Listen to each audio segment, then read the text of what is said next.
What up, fam? This is Agent O here with what is to be my first actual action figure review. If you're listening to this, or I mean watching this, I should say, you may have heard me on my brother from another mother's channel, Strident, who has at times asked me to, join him on some movie reviews and rants about comics and whatnot. So he's been telling me for a while to start my own videos, and I've just been kind of putting it off, being lazy. But now finally I've got my setup ready, and here I am, and I'm ready to start reviewing. So I'm just gonna jump right in and start things off with the SH Figure Arts Godzilla figure. I've always been a huge Godzilla fan for about, I don't know, since I've been a kid, basically. So I've always wanted to have a Godzilla figure to add to my collection, and I really was hoping that that Bandai would come through with this figure. And for the most part, they have. I have some qualms with it, but we'll get into that. We'll get into the cons of this later. First off, I want to talk about the good things about this figure, which is basically just looking at the figure. The sculpt is just off the chain. I mean, there's lots of detail. They really didn't slack in that department. He looks exactly like the 1995, how Godzilla looked in 1995. I don't have any problems with that whatsoever. The paint apps are done pretty well. They don't take precedence or anything over the figure, and they basically help add to the actual sculpt of the figure, and they help accentuate certain things like his spines, and his teeth and claws and whatnot. Therefore, articulation wise, he's got pretty decent range of motion in the head and neck area. I was really blown away by the tail of this figure. I really wasn't expecting to see that much articulation in the tail, but I mean, they broke it up into segments, and except for like the very tail end, that's like all one piece. But it's still pretty cool because I mean, you can bend the tail pretty decently. I mean, you're not going to be able to wrap it around anything, like he's done in maybe a couple of movies or something like that, but you can definitely do like a tail swack or tail swipe or something. If you're trying to pose your figure, trying to pose Godzilla in the different types of poses or whatnot, where he's attacking other monsters from his rogues gallery. So that option is definitely there, and you can definitely do a lot with that tail.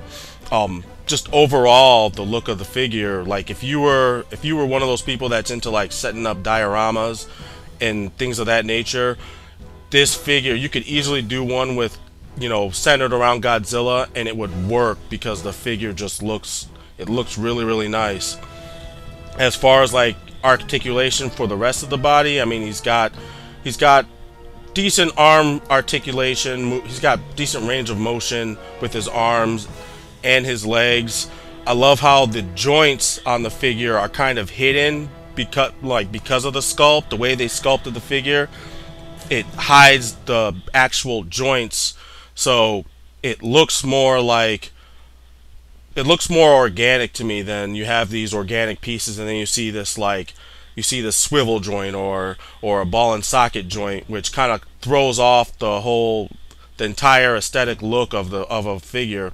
But you don't really have that here with this figure. Like I said, everything's pretty well hidden, and I think that works in its favor. It also works against it, but I'll get to that in a little bit. This Godzilla figure does come with one accessory, and it just so happens to be his trademark attack, the Atomic Breath, and it's basically the energy beam on a stand, and the end piece fits into his mouth actually quite well. Like, you can tell they obviously sculpted it to fit properly in his mouth. It doesn't need a peg or anything to attach to the inside of Godzilla's mouth. Once it's on the stand and then connected in his mouth, it's pretty much there. It's not going to move unless you physically move it, which is actually pretty nice. I do like how the energy piece and the base of the stand are made out of this translucent blue. I think it helps show the actual sculpt off better than if it was just a non-translucent piece of plastic painted when the light hits it just right, it really looks nice, and it looks like it could be like it could pass for like energy or of some sort. The way the light bounces around inside of it and whatnot.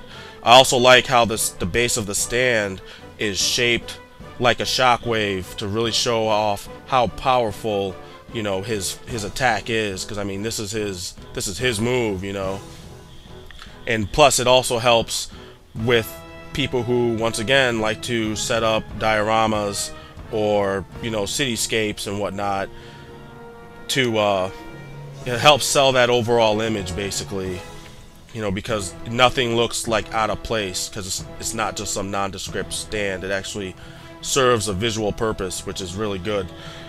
The arm of the stand is it's quite adjustable, and the joints are pretty stiff, so you can really once you put it in the at the angle you want it at, it'll stay, and then it's got screws so that you can tighten or loosen it as you see fit, which I thought was a nice little touch. Now on to basically the problems I have with this figure, which is overall, it's the biggest problem I have with this figure is the height of this figure. This figure stands about just under 7 inches tall. Now, if they had made this figure about 2, maybe even 3 more inches taller, I would have been completely happy with this figure. I would let some of the other problems I have slide, because Godzilla is a larger than life character, and this figure is just really small. It's smaller than I thought it was gonna be, because when I saw the advertisements on the websites and stuff, they made the figure look a lot bigger than what it really was when you actually get it, and that was a big letdown for me. The other problem I have is with the sculpt. Now, I know I said earlier I like the sculpt, and I do like the sculpt, but I think the sculpt also hinders the articulation somewhat, especially on the torso area and in parts of the legs, like where the thighs connect to the hips. You can't really get a whole lot of range of motion without the actual sculpt like kind of getting in the way and impeding the movement, it's unfortunate. But then at the same time, Godzilla doesn't do a whole lot of like spread leg action poses and whatnot. Godzilla kind of just lumbers around and just destroys stuff. So on one hand, he doesn't need all that articulation, but then on the other hand, I kind of wish it was there. I kind of wish they had figured out some sort of happy medium so that we can get more range of motion out of the figure and still keep the joints hidden.